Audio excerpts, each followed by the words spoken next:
Hello everyone and welcome to the Property Podcast. This is episode 197. And yes, we are near the end of 2016. So in this episode, we look back at our favourite things.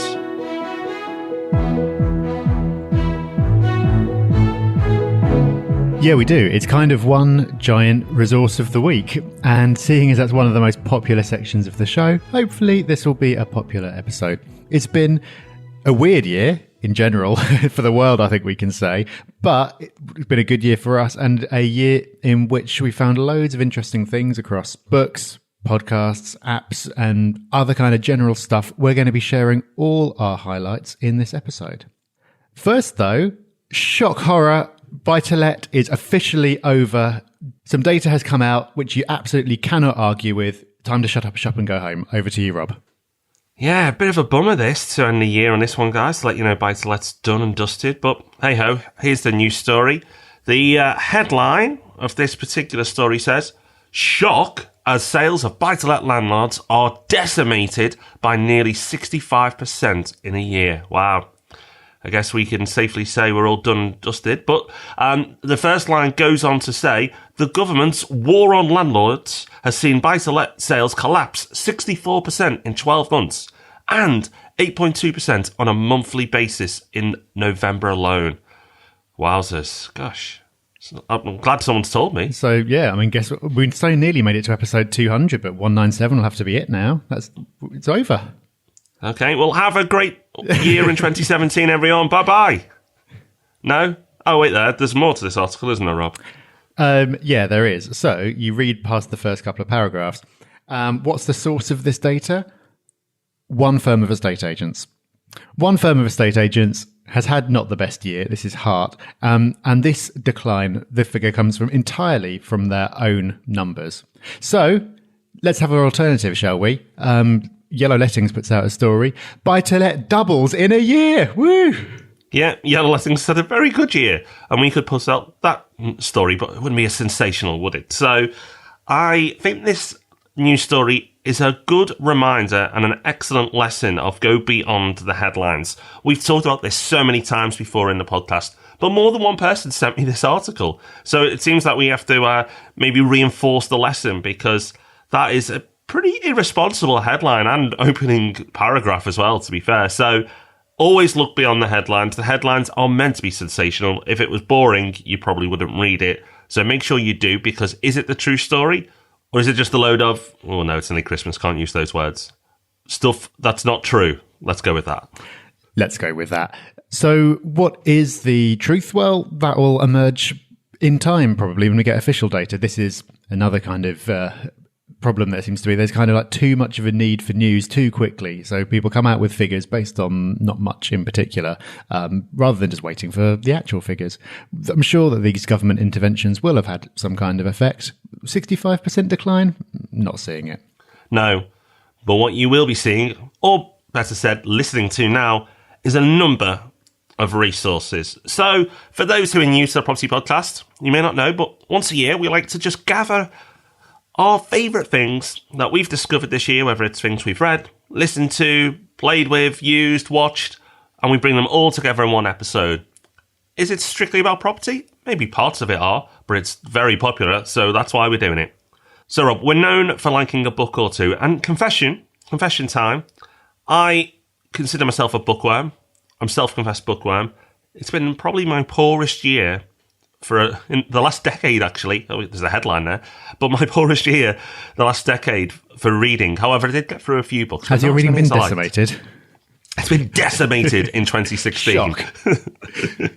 What about yourself? How's reading been for you this year? Have you found the time? Not really. I had a good couple of books at the start of the year and got back into it recently, but well, I don't have as many excuses as you do because I don't have the young kids, but it has been a very busy year. And I've been reading a lot of blogs and various things. But yeah, in terms of books, it hasn't been a brilliant year, but I have got a few worth sharing, I think. But do you want to go first and share a couple of the ones you have read? Yeah, this first one is probably not going to grab you by the title, but it's called Death by Meeting. And Rob, recently I said to you, have a listen to this one. I say listen because I consume this one via an audiobook because it's recommended to me that way. And I'm glad I did. Death by Meeting is a really interesting book, and it makes you approach meetings in a whole different way and mindset. Meetings for most people are seen as a necessity, an evil that they just have to deal with when they're at workplace or business, and they're a waste of time in most circumstances. And that could be true, but this book highlights that not only can meetings be semi-enjoyable, but are actually vital to any business, and so much can be achieved from them. It's a really interesting book, and if you're a business owner or a manager and you currently hold or attend meetings, then I would highly recommend it. You liked it, Rob? I really did, and there were a few good insights in there, but just the overall message that meetings shouldn't be rubbish was kind of interesting, because I know when I was an employee, and probably a lot of people listening to this can relate to it as well, you spend a lot of time going to meetings which you just think are utterly pointless. And it seems like everyone there thinks it's utterly pointless. So why are you doing it? And it doesn't have to be that way. And then when you get to a certain level in business, you get to a point where a large proportion of what you're doing is leading and attending meetings. So you might as well try and make them good. Like you said, Rob, a lot of people just seem to be resigned to having bad meetings, pointless meetings, boring meetings. It doesn't have to be that way. And the way it's presented in the book, it's all in the form of a story. So it's really easy to listen to. And so if you do have bad meetings and you're in a position to do something about it, it's well worth a listen, because I did find that it sort of challenged me to make the meetings that I lead better than they currently are. I wouldn't say that they were terrible, but I realized that they weren't as good as I thought they were after listening to this book. So first up on your list, Rob, because I can see ahead on the notes, is a book that I've downloaded with good intent, like many books this year, on my Kindle, but not yet read. So I'm interested to hear your review of this. Yeah, this is a book called The Slight Edge. It's one of those books that you hear the name come up again and again. That's probably why you ended up downloading it. You do sort of see it popping up alongside books like The Magic of Thinking Big that we talked about before, but one of the classics in the personal development genre. I need to give a shout out to Dave, who finally tipped me over the edge for reading this one. I've had it recommended multiple times. He told me that given everything that I'm interested in and talk about, he couldn't believe that I hadn't read this book. So I put it right. And I'm glad I did. It's a very easy read, very simple to get through. It's a very simple idea at the heart of it, which is whenever you see something that looks like an overnight success, it never truly is. It's what you do, the small things that you do every day that compound over time to add up to something. So it's very rare that you'll just kind of make millions overnight. It's very rare that you'll suddenly have a breakthrough and become a big star overnight. You don't see the process leading up to it. And he says that it's those small habits that you build every day that cumulatively add up to success, but also the wrong habits could add up to failure. So it's a very simple book, but it's got a powerful message at the core of it. I find with lots of books, you read them and when you're reading it, you kind of feel like, oh yeah, well, I knew that all along.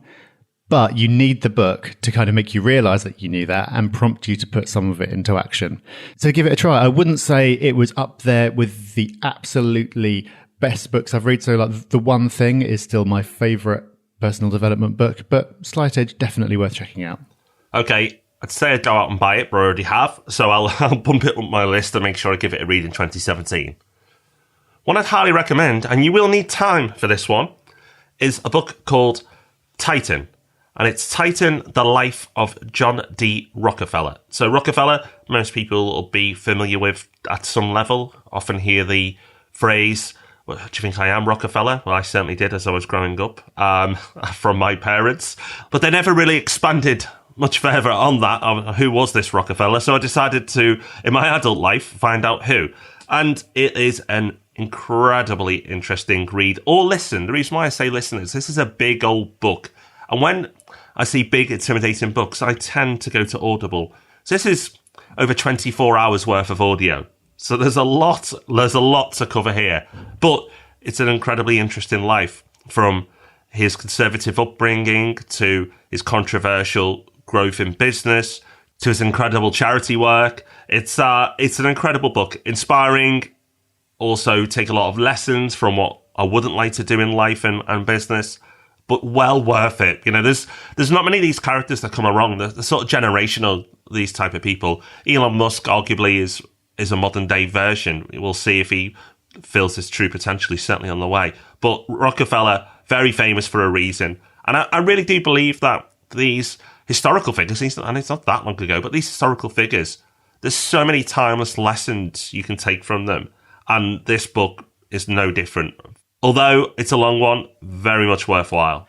Yeah, I've had this one on my list for a really long time, and I've been put off by the length of it. It looks like it's one of those books that you start and then you can say goodbye to the next few months at least. But listening to it, perhaps sped up as well, sounds like a good idea to me. So I might check it out because, like you say, a lot to learn. And from what I know of it, a really fascinating life. So yeah, definitely one I'll be checking out next year. Okay, one on your list here, Rob, that I am completely unfamiliar with, which is I would say unusual because my book radar is normally pretty strong, and it's called Speculator.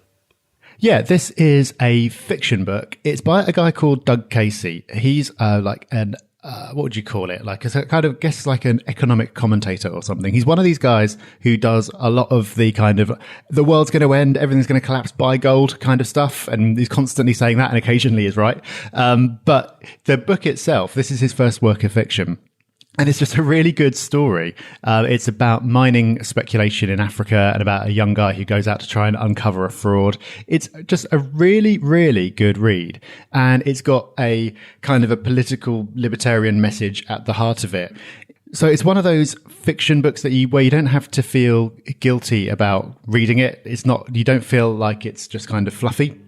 You learn loads about lots of different subjects through this book, as well as it being a really good read. So I don't read a lot of fiction, but this was one that I definitely enjoyed reading this year. Okay, next on my list, you may have been familiar with a book and then subsequently a film called The Social Network, which followed Facebook and their dramatic growth and all the controversy that went with it. This book's called Hatching Twitter. I think I mentioned this early on in the year as a book I really enjoyed, and it's made the final list. Hatching Twitter by Nick Bilton. By the way, we will link to all, it's worth saying now that we'll link to all these links, everything we're going to mention, and as you can see, there's a lot in the show notes. You might want to jot this one down, thepropertyhub.net/2016 faves. That's 2016 faves. Faves. So make sure you check that out. Go to the show notes because they'll all be there. Back to the book. I didn't have massive high hopes for this one because The Social Network, you kind of gone, okay, Facebook, done it. Is this just a spin-off, a copy? Is it Twitter's version, but just a little bit watered down, a bit weaker? Not at all. Really, really interesting. And actually, if I think Twitter had gone on to be as big as Facebook, it probably would have been made into a film as well. I really enjoyed it, and I got through it very, very quickly. If you're interested in business, but also the kind of drama behind it that sometimes exists, then I think you will very much enjoy this book. I really enjoyed it. I recommended it to a few people this year. I'd say go and check it out and add it to your list. Yeah, that's one that I've been meaning to read for a while. It came out around the same time as the book about Jeff Bezos at Amazon, which I really enjoyed. And it sounds like the same kind of thing, a massively successful company with this interesting story behind it that you probably don't know. So yeah, I'll definitely be checking that one out. Another one, the final one I'm going to talk about, is someone who you definitely have heard of as well, which is Andre Agassi and his autobiography, which is called Open.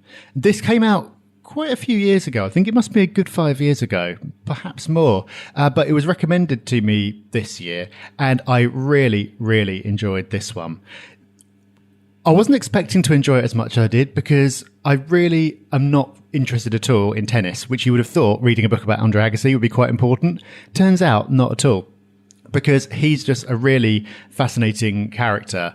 I didn't realise, but he hated tennis. And he hated it from the very first day. He had one of these really pressuring fathers who got him like sort of out there when he was 3 years old, and sort of all the way through he was under this enormous pressure.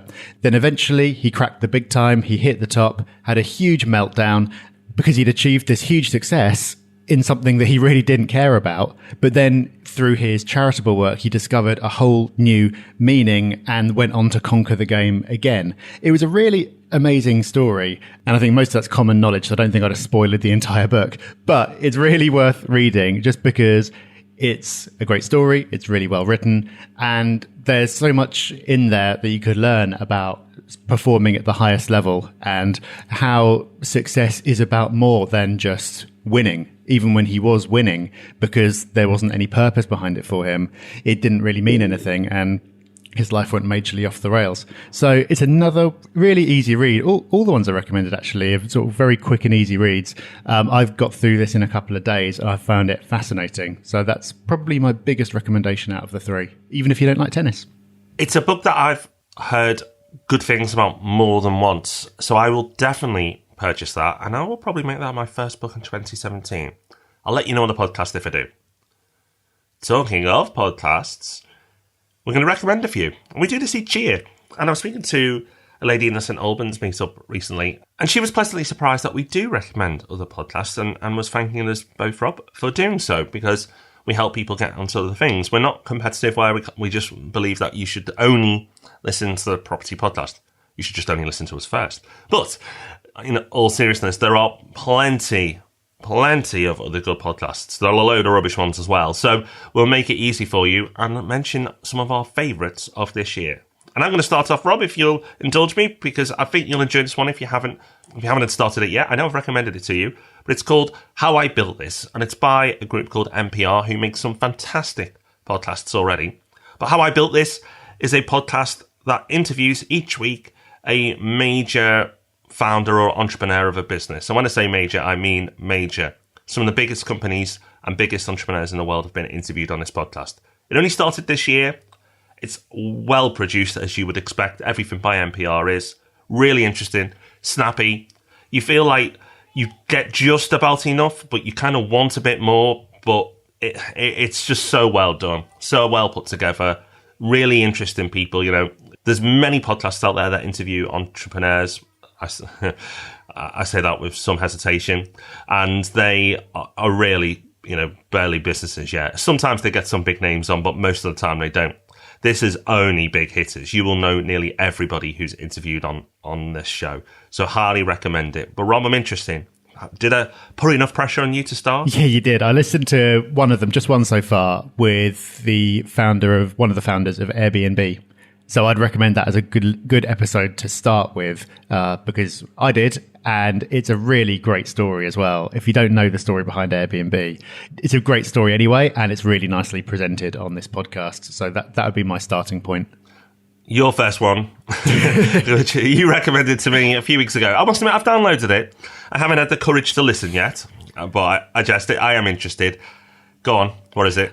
This is so geeky. I've had a bit of a weird podcast year, actually. I've not listened to anything mainstream that I think I could recommend. I've listened to a lot of politics, which is not something it's worth getting into on this show. And I've listened to lots of kind of weird niche stuff. So when you asked me for recommendations a few weeks ago, I thought, there's loads of stuff that I like. Well, what could I recommend to any normal human? This one probably is not going to be enjoyed by many normal humans, but it's the London FinTech podcast. If you don't know, FinTech is financial technology. So it's all the kind of the new banks, all the peer-to-peer stuff, anyone who's innovating in finance. If you are not interested in that kind of topic, this will not be the podcast for you. It does get super duper geeky, but it's a recommendation if you are interested in anything like this. And I think it deserves a shout out because the presenter is absolutely brilliant. There are loads of podcasts, hopefully this one not included, where you feel like the host is kind of going through the motions or being a bit wooden. But this guy is super duper smart, full of personality, and he knows his topic inside out, and his enthusiasm for it is amazing. So if I was kind of moderately interested in this topic, but I became very interested in it because he was such a good host. So I think it deserves a shout out for that reason alone. As I said, I have downloaded it, so I've helped with downloads, but I will listen to it soon. I'm looking forward to Christmas and New Year. That extra bit of bandwidth where you can do things like listen to podcasts. I listen to a lot, and actually would say 2016 has been a strong year for podcasts for me because I've been on the move so much. But I will get there. I will listen. One I highly recommend, and I do highly recommend this one, is Conversations with Tyler. I have no idea how I found this podcast. I don't think it ranks particularly highly. And he produces about one a month on average, but it's so good. So good. So Conversations with Tyler. This gentleman who interviews people is Tyler Cohen, and he is the head of economics of an American university. I don't think it matters too much at this point which one it is, but you can by all means investigate. And he conducts really, really good interviews. So we've previously recommended, I think last year, the Tim Ferriss podcast made the list, and we highly recommended that. And possibly this is even stronger. So check it out. Basically, the background of this podcast is he interviews the world's greatest thinkers. And whether these are the world's greatest thinkers or not, I can't say. But what I can say, I was very impressed. I was very impressed with the questioning. It wasn't, all fluff. There was some really interesting questions being asked and some really interesting answers coming back. So I'd highly recommend that one. Check it out. Good recommendation. I'm going to be downloading that straight away. I read Tyler Cowen's blog for a while. He's a super smart guy, so I'm sure he's asking very intelligent questions. And looking at the list of episodes, there are some, so you can see Peter Thiel on there straight away, who's ridiculously smart and interesting chap. So yeah, that is what I will be checking out straight away. And the final one from me, I said I wasn't going to get into politics, and this is sort of politics, but I'd call it more current affairs. It's the Spectator podcast. And if you know anything about the Spectator, you might think that it's really right wing, but I've never actually read the Spectator magazine, so maybe it is. I don't know. But the Spectator podcast, I would just describe as interesting, intelligent people talking about news. So it's quite good I don't pay a lot of attention to the news on a day-to-day kind of level, but there are obviously big themes. And so it's quite nice when there's a theme of something you've heard a bit about but don't know a lot about, whether it's American politics, whether it's Syria, whether it's whatever. It's quite nice because you can just listen to smart people talking about it and kind of summing up what they think about it. I don't think it's biased in any particular direction. And it's just good for a kind of like a weekly catch up on what's going on. So if after this year you don't want to hear any news ever again about anything and just bury your head and pretend none of it ever happened, I completely understand that. But if you do want any news, this is a pretty good place to get it from. Okay, so you've had our books, you've had our podcasts, but of course we couldn't do an episode on our favourite things about apps. I'm going to quickly run through mine. I think some are new, some I mentioned before. The first one I think is a rubbish app. But it has some really good parts to it. So the majority of it is rubbish, but there are some good parts to it. I travel a lot, but I tend to travel by train because it's faster to get to the north by train than it is by car. And I go on the West Coast and East Coast railway lines, and they are run by Virgin. I have had mixed experiences with them, but their app is good because not only do they have the e-tickets, which go straight onto your app, so you don't have to bother with paperwork or anything like that. So it's very easy if you travel a lot, like I do, just getting on with things. But what I really like about it, and I found very useful, is that if a train is running late, you are entitled to compensation. I don't know exactly what the limits are, but I've been entitled to a fair bit of compensation. If you buy through the Virgin Train website, and I use the Virgin Train app to do that, then they automatically refund it if your train is late or delayed by a certain amount of time. That's happened to me, unfortunately, a few times. So that's why I'm recommending it, because, I don't know, I'm sure some people are very good that they will go, right, it was over 30 minutes late, I'll go and claim that back. I've not done it, but I can imagine it being a load of faff. And in the list of priorities of what's important to me, I don't know if I get round to it. So having an app that just automatically does it for me has been great. And it's certainly given me back, a few £100 this year. So that's why I recommend it. That's a great recommendation. It does sound quite mundane, but the fact that it does it all for you is brilliant. And also, I didn't realise you could have your tickets on there, because I've travelled by Virgin trains before and I've had to mess around with printing things out at the station and all that. So yeah, that's one I'm definitely going to be checking out. And the next one I can see on your list is Pocket, which I've been using for a long time. Didn't realise you did as well. Yeah, well, actually, I got this from you. I think I mentioned it earlier in the year on the podcast, Rob, but it's okay if you're not listening, don't worry. And I just wanted to mention it again because I can see why you so heavily endorsed it. Because it's one of my go-to apps now on my phone or on my computer. Like yourself, I've read a lot of blogs this year, and it's probably why my book reading has suffered, because there are so many high-quality blogs out there. And I think Pocket is the best way for consuming those. I'm not going to go on about it too much now because we've talked about it several times before. But go and check it out. It's an app where you can send all your blogs to. As you're on your desktop, you can press a little button with an extension on Chrome and it'll send it there. I've got some interesting zaps via Zapier, something else we've talked about before, where my favourite blogs automatically go on there. There's lots there's lots of cool things you can do. I love the way it strips down the text and all the adverts and the non-essential pictures disappear, so it's easier to read and not get distracted. So many plus points. I can't believe it's free. It's absolutely brilliant. Check it out. And last on the list, I think it's important because I think it's going to be a theme for 2017. The Property Hub, we are pretty good at, a few things. We produce a high quality magazine. Our forum, we spent a lot of time and money on getting that right, and I think it looks fantastic at the moment. But one thing we are definitely pants at is social media. So in 2017, we know many of you use social media. I believe there's a fair proportion of the population that do. So in 2017, we're going to make sure that the Property Hub is well represented there and giving you loads of value as well, not just on our websites, not just in the podcast, not just in the magazine, but also via social media. So leading up to that, I've been playing with a few different types of social media. You're on Twitter. I use Twitter a little bit more. It's just at Rob Dix and at Rob Bence. I quite like it. But one of the social media apps that I didn't think I'd like, but I've really been drawn to is Instagram. Now, I know most people are going to go, yes, Rob, it's been out a while. I've heard of it. I know because I've really enjoyed it. I don't like Facebook that much. I know most people do, so I appreciate I'm in a minority. But I just feel it's a bit messy and there's a lot on there. You'll probably see me on there in 2017, but I think the user experience isn't fantastic. But I just think Instagram is clean. I really like the Instagram stories. I've only just joined there. It's at Rob Ben1. I don't know if there's an at in front, but Rob Ben1. I'm sure you can find me through that or through the Twitter accounts. But yeah, I just thought I'd mention it because it's really a heads up more than anything that the Property Hub will be well represented on Instagram, on Facebook, Twitter, and wherever else you spend your time socially in 2017. So look out for that.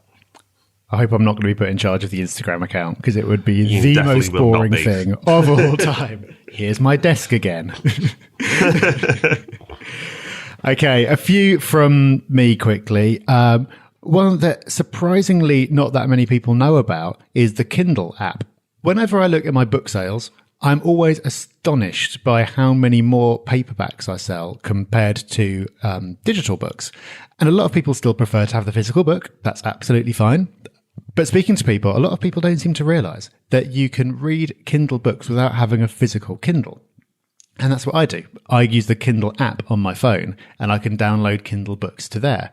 So it's worth a shout out just in case people don't realize that you don't actually need a Kindle to read Kindle books. You can get the app that works on pretty much any device you can imagine. And one cool thing on there is it's got lots of nice features, but one of them is called Word Runner.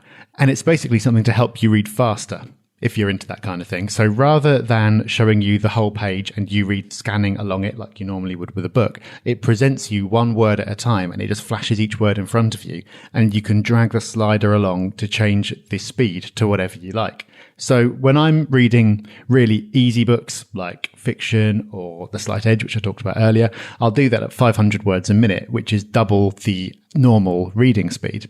So it doesn't work for all books. I probably wouldn't want to be trying that with Mr. Rockefeller, for example, but it can work for certain things. You might find it easier to read that way, but if you don't know that the Kindle app exists, well worth checking out.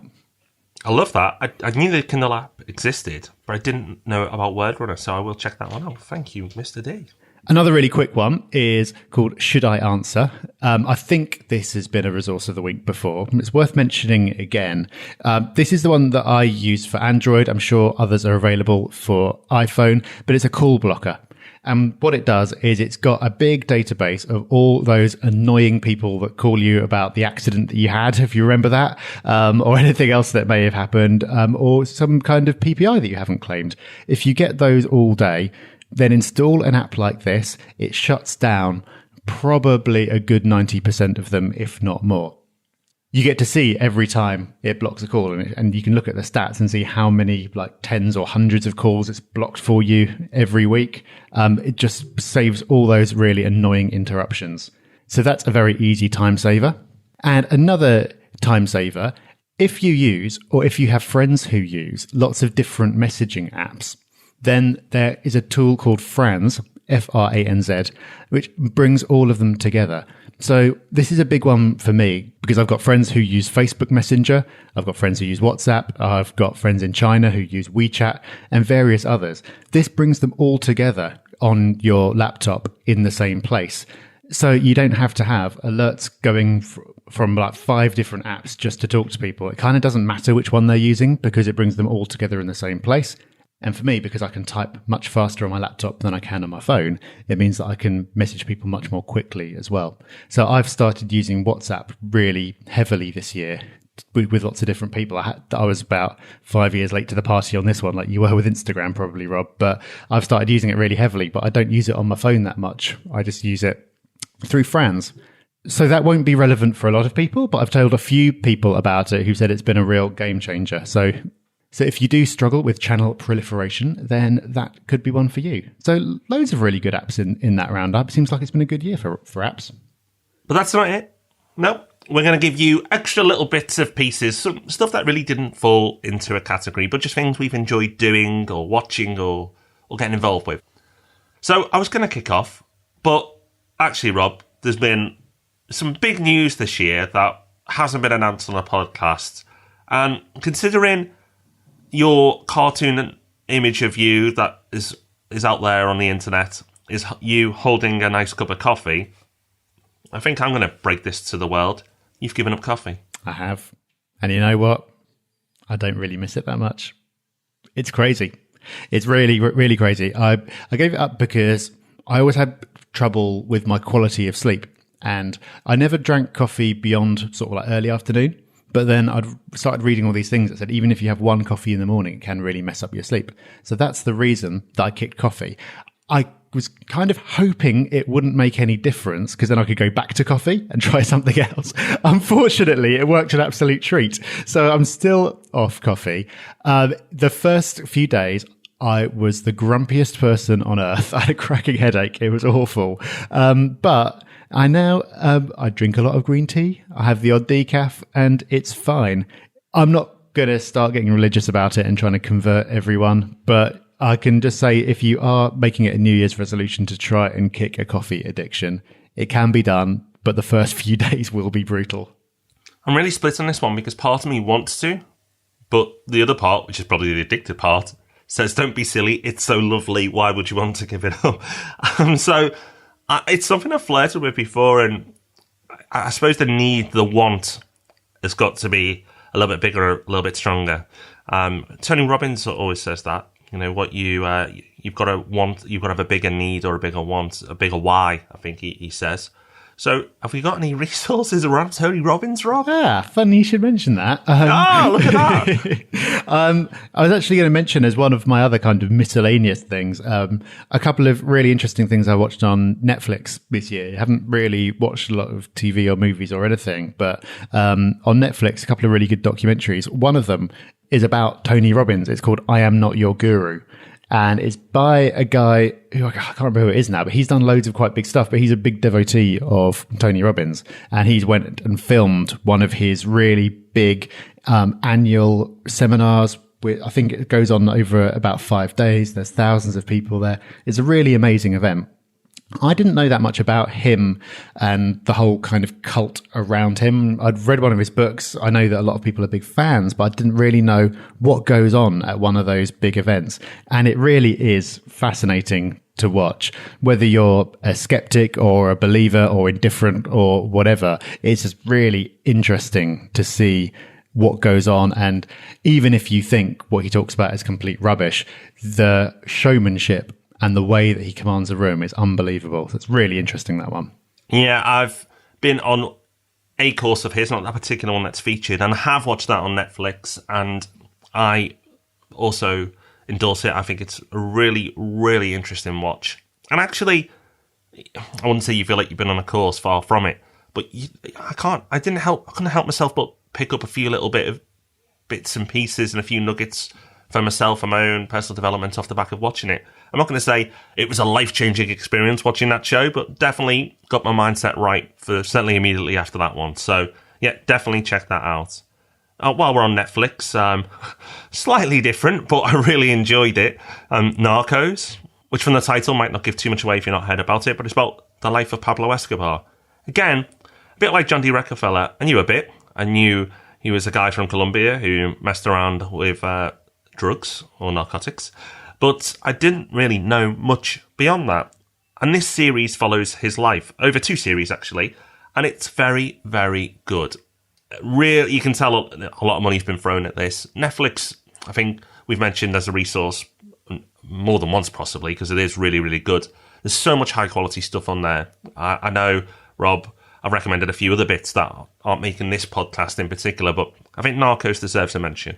Yeah, that's one of those that I've been meaning to watch and probably will do now. And I know that you've been watching Billions as well, which is brilliant. Yeah, Billions is on Sky, so I'm going to jump off Netflix.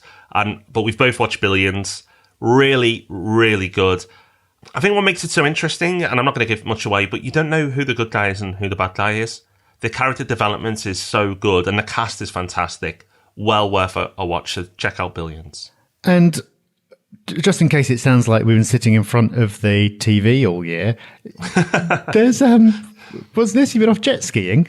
Well, yes, I thought I had to. On one of our courses on the Property Hub, so we do a number of free courses that you can take advantage of on the propertyhub.net.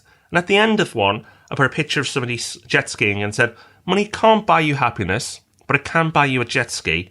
And have you ever seen anybody unhappy on a jet ski? Now, really, I was a little bit naughty because I actually hadn't been jet skiing at that point, but I'd seen lots of pictures of people smiling on jet skis. So I thought I'd better check it out. And for the last couple of years, I have. I haven't bought a jet ski, but I hire. I think more efficient. You never know, I might go on to buy one at some point.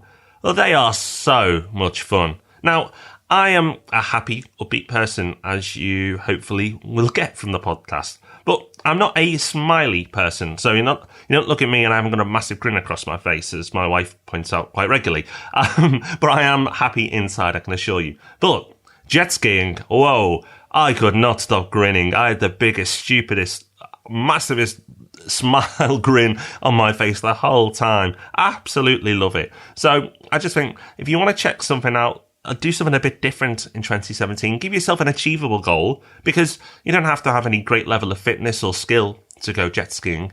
Check it out. And actually, if you're in the south or you want a holiday in the south, on the south coast in Bournemouth Pool, there's a company called Jet Ski Safari.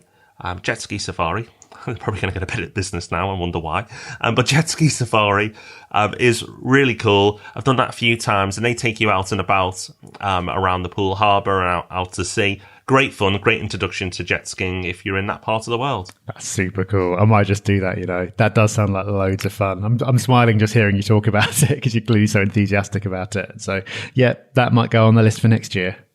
And finally, Rob, something, and I think it's an important one, and something that people should also consider doing in 2017. We talked about it quite a bit, and we've even mentioned it recently on the podcast, but it seems that 2016 is the year you cracked this and made it a regular habit. What is it? Yeah, well, you've been off surfing the waves. I've been finding my Zen, and I've been meditating. I'm just a few days off 100 days in a row. And it's one of these things, going back to the slight edge, which I talked about earlier. It's those little kind of daily habits. And I think the research says something like you have to do something for 60 days and then it becomes a habit and you don't really have to think about it anymore. So at first it's a bit of an effort, and kind of like with giving up coffee as well. Every day it was like, oh, I really want to. And then after a certain number of days, it just becomes a habit. It's just a thing that you do or you don't do. So I think it's interesting from that angle, even if you're not into meditation. I think it's just interesting to see how you can form a habit. And so for the first few weeks, it was a bit of it felt like an effort to find time in the day to do it. But then it just became like a thing that I do. And while I wouldn't say that it's completely changed my life, one of the components of it, I've experimented with lots of different types, and it's the gratitude meditation that I found has really made a difference for me. So just spending a bit of time focusing on the good things in your life, it really has made a difference. It sounds a bit hippie-ish, but I think it's important. Coming up to the end of a year as well, looking back at all the things that have gone well and all the things that you're lucky to have in your life, it's worth having a bit of focus on. So you don't have to carve out loads of time. I just sort of do it for 5-10 minutes a day, but making it a regular practice has been helpful. There's a famous saying, probably from a Buddhist monk. I'll say that because it makes it sound more important. And that saying is, if you haven't got time to meditate for 20 minutes a day, then you actually need to meditate for 2 hours a day. And I think the point is that if your life is that chaotic and crazy that you can't fit in 5-10 minutes like Rob does meditation, then you probably need it more than you think. So check it out. I am not disciplined to do it every day, but I just grab it when I need it. I kind of know myself well enough that I just need a little reset, and I'll go and meditate, and it makes all the difference. Highly recommend it. Something that I know in 2017 I'm going to give even more time to.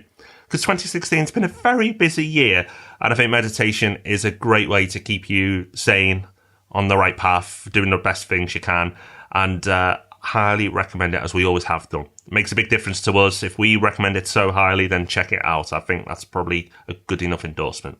So, loads of links in there. The show notes for this episode are going to be absolutely packed. If you're interested in checking out any of those books, podcasts, apps, or other bits that we've talked about, hopefully there'll be at least something in there that's grabbed your attention and that you want to check out further. You don't have to worry about remembering the name of it or scribbling down a link. You can just go to the show notes, which are at thepropertyhub.net/2016 faves.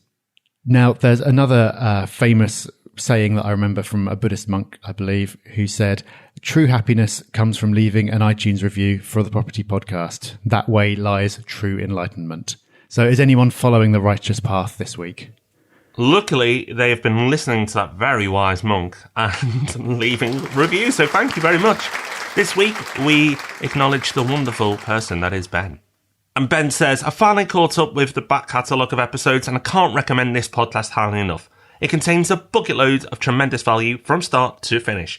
I'm currently getting my first deposit together while expanding my property knowledge in the meantime. A huge thank you to Rob and Rob for giving me the education I needed to get started, pointing me towards valuable resources and changing my approach. Please keep doing what you're doing, guys. Ben.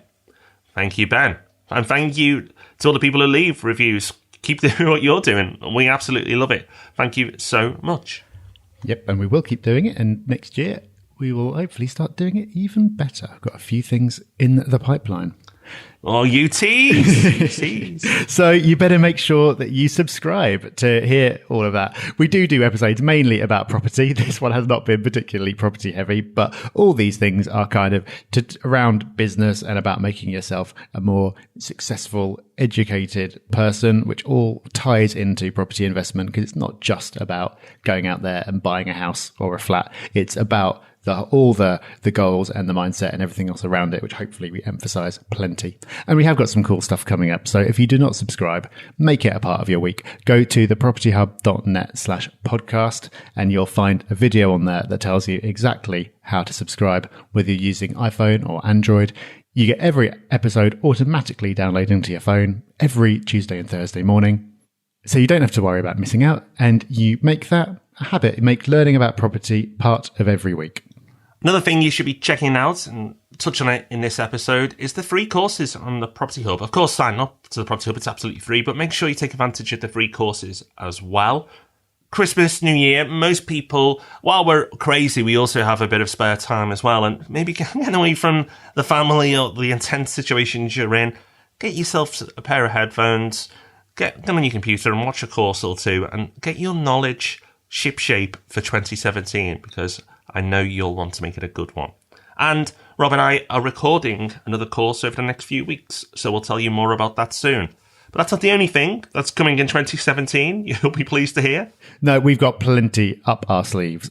So on next week's podcast, we're going to be looking at what to expect from us in 2017, and we're also going to be reviewing the year. That's the year in terms of the year we've had and the year in property in general. There's been no shortage of things to talk about. So we're going to be looking back and looking forward fittingly for our last podcast of the year next week. So until then, we will be back on Tuesday with Ask Ron and Rob. We'll answer at least a couple of your questions. And then, as we said, we'll be back next week to look back on 2016 and look forward to 2017 and talk about what's coming up next. That's definitely one you do not want to miss.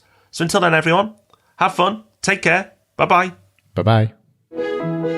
Thanks for listening to the Property Podcast. For show notes, all our past episodes, and to leave a review, go to thepropertyhub.net/podcast.